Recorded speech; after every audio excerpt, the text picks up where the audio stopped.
మీనరాశి వారికి జూన్ 2వ తారీఖున మారేటువంటి దేవగురువు అయినటువంటి బృహస్పతి 5వ స్థానమందు తామ్రమూర్తిగా సంచారం చేస్తూ ఉన్నారు. ఎంతో కాలంగా తరలిరాద తనే వసంతం తన దరికి రాని వనాల కోసం అన్నారు.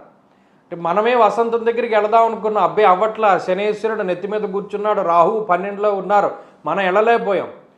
వసంతమే మీ దగ్గరికి వచ్చింది. తన దరికి రాని వనాల కోసం ఆ వసంతమే మీ దగ్గరికి వచ్చింది. గురుడే మీ దగ్గరికి వచ్చారు. మహానుభావుడు, మీ రాస్యాధిపతి ఆయన. ఎప్పుడైతే పంచమ స్థానంలో ఉన్నారో మీరు గమనించండి, ఎంత దారుణమైన పరిస్థితి అండి. 2.5 సంవత్సరాలు అయిందండి గురుబలం వచ్చి.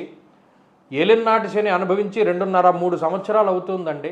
రాహు యొక్క పీడ 2.5-3 సంవత్సరాలుగా ఉంది. అంటే ఓవరాల్గా చూసుకున్నప్పుడు ఎవడో మహానుభావుడు జాతకం బాగున్నవాడు మినహాయిస్తే 3-3.5 సంవత్సరాలుగా మీనరాశి వారి యొక్క పరిస్థితి అగమ్య గోచరము. దాని గురించి వర్ణించడానికి అసలు మాటలు లేవు. అంత జుగుప్సాకరమైనటువంటి పరిస్థితి, అంటే అంత దారుణమైనటువంటి పరిస్థితి ఉన్నది. మనం చెప్పలేము ఆ బాధలు. నేను ప్రత్యక్షంగా చూసే చాలామందిలో ఆ మీనరాశి వాళ్ళు అనారోగ్య సమస్యలతోటి, ఆర్థిక ఇబ్బందులతోటి, డీఫేమ్ తోటి, చెడు ప్రచారము, నిందారోపణలు, అందరూ తిడుతూ ఉండడం, అందరి యొక్క దృష్టి మీ మీద పడుతూ ఉండడము, ప్రతి ఒక్కడు నా ఉసురు నీకు తగిలేను, నా ఉసురు నీకు, ఇలా అనేక రకాలైనటువంటి దుష్టమాటల ప్రయోగాలు మీకు మీ మీద పడుతూ ఉండడము, దాని తాలూకు ప్రభావం కూడా మీరు అనుభవించడం. అంటే మనం చెప్తూ పోతే ఎంత నెగిటివిటీ అంటే ఆ 3-3.5 సంవత్సరాలుగా ఆ మీనరాశి వాళ్ళు అలా నెగిటివ్ని అట్రాక్ట్ చేస్తూనే ఉన్నారు.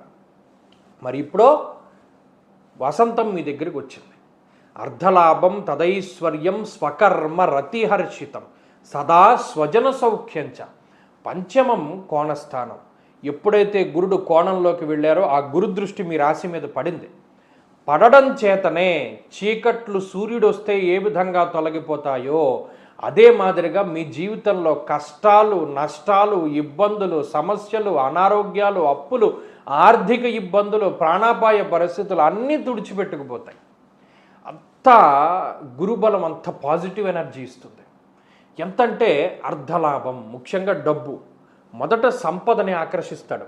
సంపద అంటే సంతానానికి సంబంధించినటువంటి విషయాలు, అలాగే శుభ కార్యక్రమాలు, వివాహాది శుభ కార్యక్రమాలు, ఆరోగ్యము, ఐశ్వర్యము, ఇవన్నీ మీ దగ్గరికి వస్తూ ఉంటాయి. తదైశ్వర్యం స్వకర్మ రతిహర్షితం.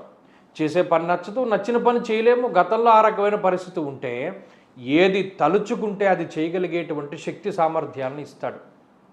మహానుభావుడు ఎవరు? గురుగ్రహం.